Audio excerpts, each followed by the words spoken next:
Tapping ప్రకంపనలు new series Radhakishan new series ఇది original series. Original series ఎలాంటి సిరీస్ ఉందంటే ప్రస్తుతం ఈరోజు నిన్న కేటీఆర్ గారు ఒక కామెంట్ చేశారు.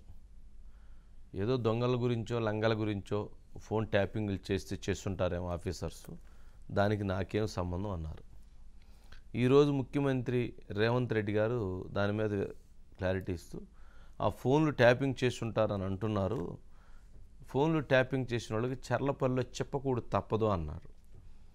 అట్లాగే భార్యాభర్తల ఫోన్లు కూడా ట్యాప్ చేసి ఉన్నటువంటి పరిస్థితి ఉంది.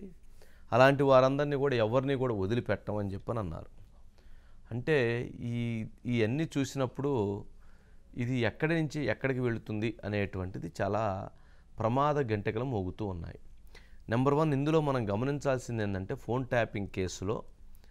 ట్యాపింగ్ కేసులో పర్టికులర్గా ఈ రాధాకృష్ణరావు గారిని ఈరోజు రిమాండ్ చేశారు. రాధాకృష్ణ అట్లాగే భుజంగరావుని తిరుపతిని 5 రోజులు కస్టడీకి తీసుకున్నారు. ఇంతవరకు ఈ ఎపిసోడ్ వరకు బాగానే ఉంది. ఇప్పుడు జరగబోతున్నటువంటి కొత్త కోణం ఒకటి వెలుగులోకి వస్తుంది. కొత్త కోణం అసలు ఈ మొత్తం హవాలా డబ్బు మొత్తాన్ని ఎక్కడ పెట్టారు? హవాలా డబ్బు అంటే హవాలా డబ్బు రూపంలో ఎక్కడెక్కడ వసూలు చేశారు? ఆ వసూలు చేసినటువంటి డబ్బులో ఎవరెవరు ఎంతెంత వాటాలు పంచుకున్నారు?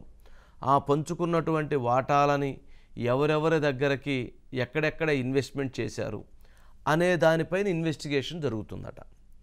ఆశ్చర్యకరమైన అంశం ఏంటంటే ఒక వ్యక్తి ఇందులో క్రియాశీలకమైనటువంటి పాత్రధారి, ఏదైతే ఎక్విప్మెంట్ కొనుగోలు తీసుకొచ్చి ఒక దగ్గర పెట్టి ఇచ్చేసిన వ్యక్తి దాదాపు 300-400 కోట్ల రూపాయల ఆస్తులు సంపాదించారట ఈ 3 ఇయర్స్లో.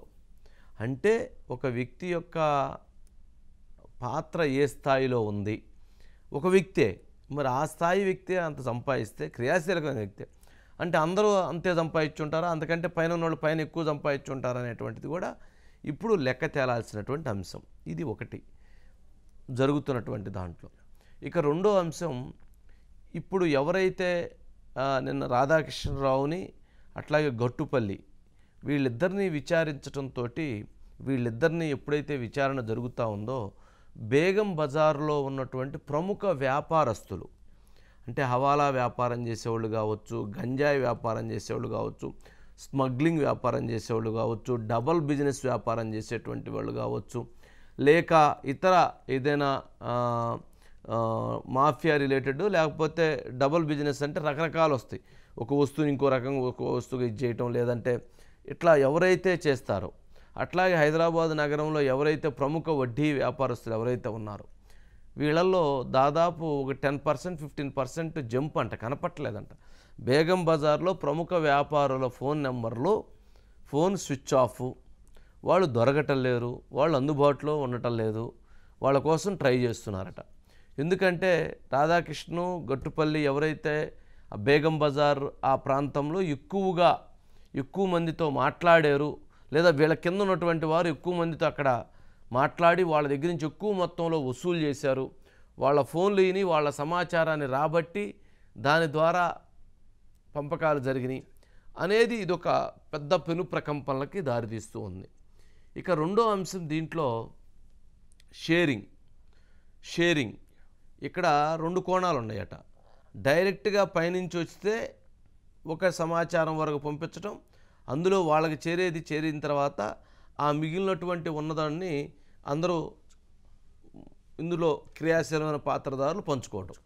ఇలా కాకుండా గనక వీళ్ళే ఫలానా వాళ్ళు ఉన్నారు అని తెలిస్తే వాళ్ళ ఫోన్ కనుక వీళ్ళు కనుక హ్యాండిల్ చేస్తే అక్కడ నుంచి కనుక ఒక పెద్ద మొత్తంలో కనుక డంపు పట్టుకొని రాగలిగితే దాన్ని కింద ఉన్నటువంటి వాళ్ళే షేర్ల రూపంలో, అంటే పర్సంటేజ్, నీకింత, నీ పని ఇంత ఉంది కాబట్టి నీకింత పని ఉంది కాబట్టి నీకింత, నీ డిజిగ్నేషన్ ఇది కాబట్టి ఇంకొంచెం నీకు ఎక్కువ, ఈ డిజిగ్నేషన్ నాది కాబట్టి నాకు కొంచెం ఎక్కువ, ఇలా కూడా చక్కగా ఎక్కడ విభేదాలు, ఎక్కడ ఘర్షణ వాతావరణం, ఎక్కడ మనస్పర్ధలు లేకుండా చక్కగా వాటాలు తీసుకున్నారు అనేటువంటి ఒక విమర్శ కూడా ఇప్పుడు బయటికి ప్రకంపనలు అవుతూ ఉంది. ఈ 2 కోణాలలో కూడా కొత్త కోణంలో దర్యాప్తు జరుగుతుంది. కానీ ముఖ్యమంత్రి గారు మాట్లాడినటువంటి బయటే చాలామంది కుటుంబ సభ్యులకి, చాలామందికి చాలా బాధ కలిగించే విధంగా ఉంది. ముఖ్యమంత్రి గారు అలా మాట్లాడకుండా ఉంటే బాగుంటుంది, ముఖ్యమంత్రి గారి నోటి వెంట అలాంటి మాట ఎలా మాట్లాడతారు అనేటువంటి అభిప్రాయం కూడా వ్యక్తం అవుతుంది. అంటే ముఖ్యమంత్రి గారు అలా మాట్లాడారంటే ఆశ్చర్యం కలుగుతుంది, మాట్లాడకూడదు. ముఖ్యమంత్రి గారు అలా మాట్లాడిన తర్వాత ఇక నా రాష్ట్ర ప్రజానీకానికి, రేవంత్ రెడ్డి గారు అలా మాట్లాడిన తర్వాత రాష్ట్ర ప్రజానీకానికి ఎంత భయం కలుగుతుంది, ఎంత భయం కలుగుతుంది. అలాంటి భయాన్ని ముఖ్యమంత్రి రేవంత్ రెడ్డి గారు కల్పించారు. వారు ఏమన్నారో వారి మాటల్లోనే ఒకసారి విందాం. ప్లీజ్. ఫోన్ ట్యాప్ అయిందంట, వాళ్ళ ఫోన్ ట్యాప్ అయిందట. నిన్న చూసిన ఓ దగ్గర నేను 10 లక్షల ఫోన్లు ట్యాప్ చేసిండు కేసీఆర్. చేస్తే గీస్తే ఒకడో ఇద్దరో లుచ్చగారుల ఫోన్లు ట్యాప్ చేసి ఉండొచ్చు, నాకేమెరక కానీ చేసి ఉండొచ్చు దొంగల లంగలి, ఎందుకంటే పోలీసుల పని అది. కానీ దానికి ఏదో పెద్ద అంతర్జాతీయ కుంభకోణం ఏందో జరిగిపోయింది, ఏమో అయిపోయింది. ఎందుకు ఇవన్నీ డ్రామాలు? ఆయన మాట్లాడుతుండే కేటీఆర్ కొద్దిమంది విన్నామని. ఏం పనే మంది సంసారాలలో ఏలు పెట్టి చూసే పని మీకు? ఎవడన్నా సిగ్గునోడు అట్లా మాట్లాడతాడా? ఇంటే విన్నాం కొంతమంది ఫోన్లు, ఇంటే ఏమవుతుందంట. ఎవడన్నా ఇట్లా భర్తదించోడన్నా మాట్లాడతాడా? ఇంటే ఏమవుతుంది? గదే అవుతుంది. చెర్లపల్లిలో చిప్పకూడి తినాల్సి వస్తుంది. ఇప్పుడు వాళ్ళు చెప్పినట్టున్న అధికారులు ఈరోజు ఊచలు లెక్క పెడుతున్నారు. ఆయన అంతకంటే ముందే చెప్పినాం, వద్దురాని ఆయన వాళ్ళు దుర్మార్గులు, దోపిడీదారులు, దొంగలు, వాళ్ళ మాటలు విన్నారంటే మీరు జైలుకు పోతారు, మిమ్మల్ని తర్వాత తిరిగి కూడా చూడారని. ఇవాళ కేసులలో ఇరుక్కున్న వాళ్ళని అయ్యో పాపం అని కూడా అంటలేరు వాళ్ళు. చేసినాం ఇట్లనే చేస్తాం. ఎవడు మాట్లాడతాడు? ఊర్లలో ఆవారగాడు మాట్లాడతాడు, తాగుపోతాడు మాట్లాడతాం, గట్లనే చేస్తాం, మేము బజార్లో బట్టలు ఇప్పుకొని తిరుగుతాం. అయితే ఏందని ఊర్లలో అన్నారు, పద్ధతి మార్చుకో అంటే మేము ఇట్లనే ఉంటామా? ఏం నువ్వేంది నాకు చెప్పేది? సేమ్ కేటీఆర్ కూడా బర్తగించిన అచ్చో సాంబోతులాగా మాట్లాడుతుండు. అంతకుముందు ఎవరైనా ఫోన్లలో మాట్లాడుకోవాలన్నా భయపడేది, ఎవరైనా కలిస్తే ఎవడో రికార్డు చేస్తుండ అని భయం ఉండే. ఇవాళ ఎవరైనా స్వేచ్ఛగా వాళ్ళ జీవితాలలో వాళ్ళు స్వేచ్ఛగా మాట్లాడుకునే పరిస్థితి రాష్ట్రంలో స్వేచ్ఛ తీసుకొచ్చినాము. ఇందాకేమన్నారు, భార్యాభర్తల ఫోన్లను కూడా వినే పని మీకేంటాయా అని కేటీఆర్ గారిని ప్రశ్నించారు. అంటే ముఖ్యమంత్రి గారి దగ్గరకు వచ్చినటువంటి సమాచారం, ఎవరైతే ఈ ఫోన్ ట్యాపింగ్ సందర్భంగా భార్యాభర్తలు మాట్లాడుకున్నటువంటి ఫోన్లను కూడా విన్నారు అనేటువంటిది వారు మాట్లాడింది. ముఖ్యమంత్రి గారు అలా మాట్లాడొచ్చా అండి? వారు చేశారు అనుకో, ముఖ్యమంత్రి గారు అలా మాట్లాడొచ్చా?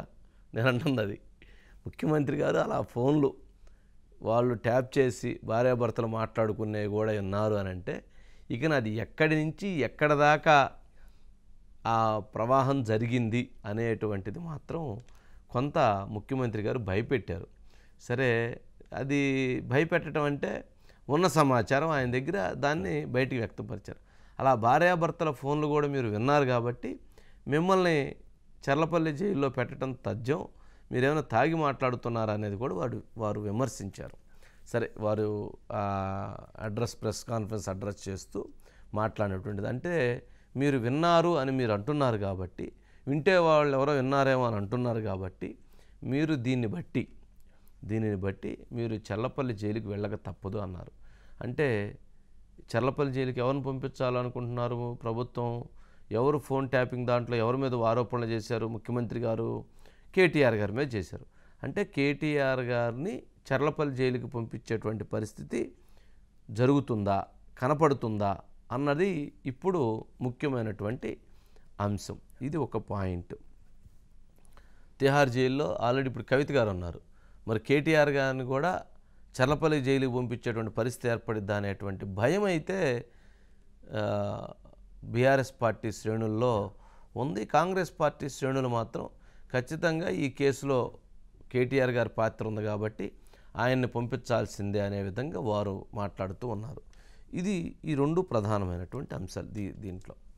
ఇక ఇంతకుముందు ముఖ్యమంత్రి గారు ఇంకొక మాట అన్నారు, ఇక మీరెవరూ కూడా మీరు ప్రశాంతంగా మీ ఫోన్లు మీరు మాట్లాడుకోవచ్చు అన్నారు. నా ఉద్దేశం ఏంటంటే ఎస్ఐబి ఇప్పుడు కూడా ఎవరైతే వాళ్ళకి ఖచ్చితంగా అనుమానం ఉందో, ఎక్కడైతే ఉగ్రవాద కార్యకలాపాల అనుమాన ప్రేరేపిత వ్యక్తులు ఉన్నారో, మావోయిస్టు అనుమాన ప్రేరేపిత వ్యక్తులు ఉన్నారో, లేక ఈ సమాజాన్ని అత్యంత భయకంపితులు చేసేటువంటి చర్యలు చేసేటువంటి వ్యక్తులు ఉన్నారో వాళ్ళ ఫోన్లని ఇప్పుడు కూడా వింటూ ఉంటారు. అయితే ఎవరు వింటారు? ఒక తీవ్రవాద కార్యకలాపాలు, ఎట్లాంటివి చేసేవాళ్ళు. ఇది ఇప్పుడు కాదు, సుదీర్ఘకాలం నుంచి ఈ ఫోన్లు వినేటువంటి వ్యవస్థ కొనసాగుతూ ఉంది. ఇది ఇప్పుడే కాదు, భవిష్యత్తులో కూడా ఇది కొనసాగుతూ ఉంటుంది. కాకపోతే దీని రూపాంతరం మారుతూ ఉండొచ్చు, దీని యొక్క పర్యవసానాల ఆలోచన విధానాలు మారుతూ ఉండొచ్చు, ఒక్కొక్కసారి ఒక్కొక్క టెక్నాలజీ వస్తూ ఉండొచ్చు. వాస్తవం మాట్లాడుకుందాం, అది జరిగేటువంటి అవసరం ఆ రాష్ట్రాలకి ఆ కేంద్ర ప్రభుత్వాలకి ఉంది. ఎందుకంటే నిన్న బెంగళూరులో ఒకడు బాంబు పెట్టి వెళ్ళిపోయాడు. వాడు పలానా దగ్గర ఉన్నాడు లేదా పలానా వాళ్ళతో టచ్లో ఉన్నాడు అన్నప్పుడు వాళ్ళ ఫోన్ వినకుండా వాళ్ళని ఎట్లా ట్రేస్ చేస్తారు? నెంబర్ 1. ఎందుకు అతను అక్కడ 20 మందిని చంపేశాడు, ఉగ్రవాది బాంబులు పెట్టి పేల్చాడు, మళ్ళీ ఇంకో దగ్గర బాంబులు పేల్చి ఇంకొక 20 మంది 100 మంది మృతికి కారణమైతే అందుకని అది కొనసాగాల్సినటువంటి పరిస్థితి ఉంది.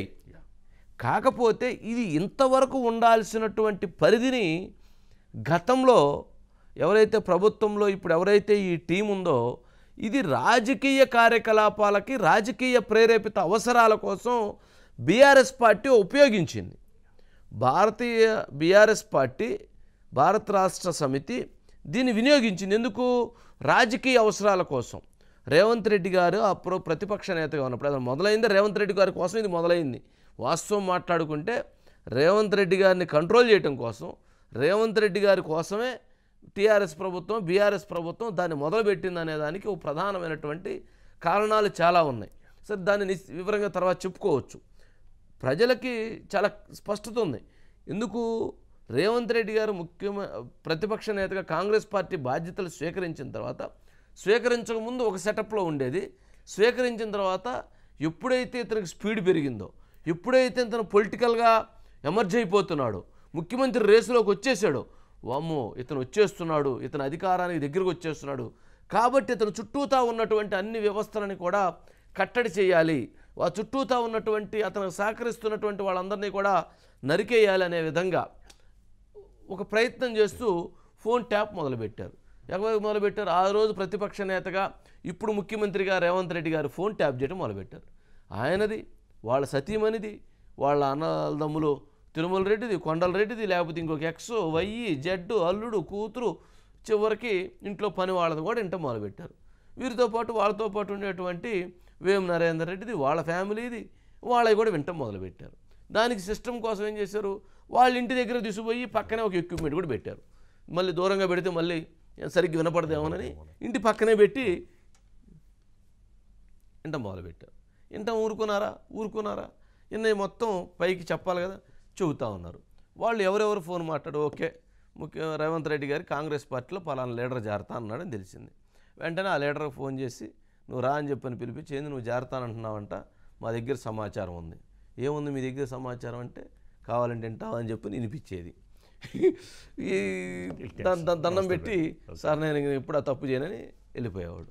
లేదు రేవంత్ రెడ్డి గారు నిలబడుతున్నారు కాబట్టి ఆయనకి ఆర్థికంగా సహాయం చేయాలని, ఆయన సుదీర్ఘకాలం నుంచి రైతులో లేకపోతే ఇంకోరో, ఇదిగోనండి ఎలక్షన్ ఫండ్ మేము ఏదో డబ్బులు ఇస్తాం, ఈ 4 కోట్లు 5 కోట్లు అని ఎవరిని ఇస్తే వాళ్ళ ఫోన్లో వినేసి మీరు ఎట్ట డబ్బులు ఇస్తారు రాండి అని చెప్పి వాళ్ళకి నోటీస్ ఇవ్వటం, వాళ్ళని పిలిపించడం, వాళ్ళని వాయించటం, వాళ్ళని ఇకన అటు కనపడకుండా చేయటం.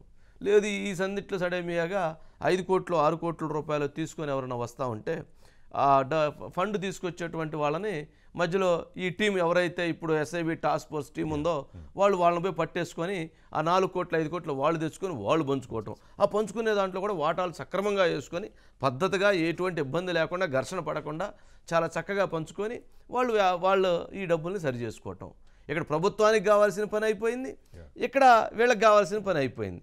అంటే పొలిటికల్ సిస్టమ్ కోసం ఇది మొదలుపెట్టారు. ఓన్లీ రేవంత్ రెడ్డి గారి కోసమే ఇది బలంగా మొదలుపెట్టారు. మనం చూస్తున్న దాన్ని బట్టి, పరిస్థితులను అధ్యయనం చేస్తున్న దాన్ని బట్టి, ఈ జరిగినటువంటి పరిణామాలను బట్టి అర్థమవుతూ ఉంది. సరే, ఈ క్రమంలో రేవంత్ రెడ్డి గారు ఒక 1.5 years 2 years నుంచి చెప్పడం మొదలుపెట్టారు. నా ఫోన్ ట్యాప్ చేస్తున్నారు, మీ అందరిని ఊరుకోను, మీ బండారం బయట పెడతాను, మీ తాట తీస్తాను, మీ తోలు తీస్తాను, ఇక ఆయన చెప్పాల్సినవన్నీ చెబుతూ వచ్చారు. సరే, అధికారం వచ్చింది. అధికారం వచ్చిన తర్వాత దీని మీద ఎంక్వైరీ చేయడం మొదలుపెట్టారు. ఎంక్వైరీ చేసే క్రమంలో ఈ ఆధారాలను సేకరించేటువంటి పనిలో ఒక టీంని అసైన్ చేస్తే వాళ్ళు మొత్తం లిస్టు తీసుకొచ్చి ఇచ్చారు. ఈ ప్రణీత్ రావు అనే అతను తొందరపడి ఆవేశపడి అనాలోచితంగా ఏంటి ఏదైతే ఈ రికార్డ్ చేసినటువంటి మొత్తం ఆడియో హార్డ్ డిస్కులని వాటిలో కొన్ని వీడియోలు కూడా ఉన్నాయట, వీడియోలు కూడా తీశారంట, కొన్ని వీడియోలు ఆడియోలు ఆ ఫోన్ నెంబర్లు ఆ డేటా మరి ఎన్ని వేల మంది పెట్టారో ఎంత వందల మంది పెట్టారో కానీ వాటి మొత్తాన్ని తీసుకొని పోయి పగలగొట్టి ఆ స్టోర్ రూమ్లోంచి ఎత్తకొచ్చి దొంగతనంగా పగలగొట్టి వాటన్నిటిని తీసుకుపోయి హుస్సేన్ సాగర్లో మూసీ నదిలో లేకపోతే ఫారెస్ట్లో లేక ఎక్కడెక్కడో పడేశారు. సరే అందుట్లో కొన్ని దొరికినాయి, ఆ దొరికినటువంటి రీట్రైవ్ చేస్తే వాటిలో కొన్ని డేటా వచ్చింది బయటికి. ఇప్పుడు ఆ డేటా అంతా మీరు ఎలా చేశారు, ఎందుకు చేశారని అడిగితే ఈ డేటా అంతా అతను ముందు పెడితే ఎస్ మేము చేసాము, నాకు పలానా రాధాకృష్ణరావు గారు చేయమన్నారు లేక ప్రభాకర్ రావు గారు చేయమన్నారు, వాళ్ళ పైన పలానా వాళ్ళు ఉన్నారు, పలానా నాయకుడు చెప్తే చేశాము, ఆయనే కాబట్టి ఆయన చెప్పింది మేము చేయాల్సింది చేసాము, మళ్ళీ మేము ఇక్కడి నుంచి పలానా వాళ్ళకి చేసాము. ఇవన్నీ చివరిగా వరుస క్రమంలో చెప్పుకుంటా వెళ్ళాడట. ఈ చెప్పుకుంటా మొత్తం డేటా అంతా అయిపోయిన తర్వాత మొత్తం లిస్ట్ చేసి మిగిలిన వాళ్ళందరినీ పిలిపించి ఇప్పుడు ముందుకు వెళ్తూ ఉన్నారు. ఈ క్రమంలో కొత్తగా వచ్చిన అంశం ఏంటి, సినిమా స్టార్లు వాళ్ళు ఎందుకు ట్యాప్ చేశారనంటే అదేదో కాలక్షేపం కోసం, అదేదో ఎంటర్టైన్మెంట్ భాగం ఉండాలి కాబట్టి ఆ ఎంటర్టైన్మెంట్ భాగంలో అది కూడా చేశారనేటువంటిది అదొక విమర్శ వచ్చింది. ఇవన్నీ మనం వినలేదు, మనం చూడలేదు. ఏదైతే ఇప్పుడు జరుగుతున్నటువంటి ఎంక్వైరీలో భాగంగా వాళ్ళు కొన్ని అంశాలను బయట ప్రశ్నించి ఆ రకమైనటువంటి దర్యాప్తు జరుగుతుంది కాబట్టి అనుమానాలు ఉన్నాయి కాబట్టి మాత్రమే చెబుతున్నాం. సరే ఇది ఎలా జరిగింది, సరే పంపకాల విషయం మళ్ళీ అదొకటి జరిగింది. ఇవన్నీ 1 by 1 మొత్తం ఇప్పుడు ఇంత అయింది. చివరికి ఏమైంది, ఇప్పుడు 1985లో ఫోన్ ట్యాపింగ్ చట్టం దాని టెలిగ్రాఫిక్ చట్టం కింద కేసు నమోదు చేసేటువంటి పరిస్థితి అయింది. కేసు నమోదు చేశారు. నిజంగా ఆ కేసులో గనక వీళ్ళు గనక దాంట్లో గనక వెళ్ళి ఆ కేసులో గనక అరెస్ట్ అయితే జీవితకాలంలో చాలా పెద్ద పెను ప్రమాదాన్ని ఇప్పుడున్నటువంటి ఈ అధికారులు కానీ బీఆర్ఎస్ పార్టీలో ఎవరైతే దీన్ని ఎంకరేజ్ చేశారో వాళ్ళు కానీ చవి చూడాల్సినటువంటి పరిస్థితి ఏర్పడుతుంది. అటువంటి భయానకమైనటువంటి పరిస్థితి ఇప్పుడు బీఆర్ఎస్ పార్టీ శ్రేణుల ముందు ఈ అధికారుల ముందు ఉన్నమాట వాస్తవం. కాకపోతే వీళ్ళందరూ కూడా 2023లో మరలా కూడా బీఆర్ఎస్ పార్టీ అధికారంలోకి వచ్చిద్ది అనేటువంటి ఒక కాన్ఫిడెన్స్ తోటి వాళ్ళందరూ అలా వ్యవహరించారు. కేటీఆర్ గారు కూడా పాపం వాళ్ళు చూడండి, ఆయన హెయిర్ స్టైలు అవన్నీ కూడా కాస్త డల్ అయిపోయాడు మనిషి. అదే పవర్ ఉన్నప్పుడు అసలు కేటీఆర్ గారి చూపు, కేటీఆర్ గారి నడక, కేటీఆర్ గారి స్టైలు అసలు మామూలుగా అందేది కాదు. మనం ఇట్లా చూసేటప్పుడు ఆయన అంత దూరం వెళ్ళిపోయి ఉండేవాడు. ఆయన అసలు మనల్ని పక్క నుండి చూసే పరిస్థితి ఉండేది కదా, అంత వేగంగా ఉండేవాడు మనిషి. మరి వాడు చూడండి పాపం హెయిర్ స్టైల్ కూడా మొత్తం డల్ అయిపోయాడు.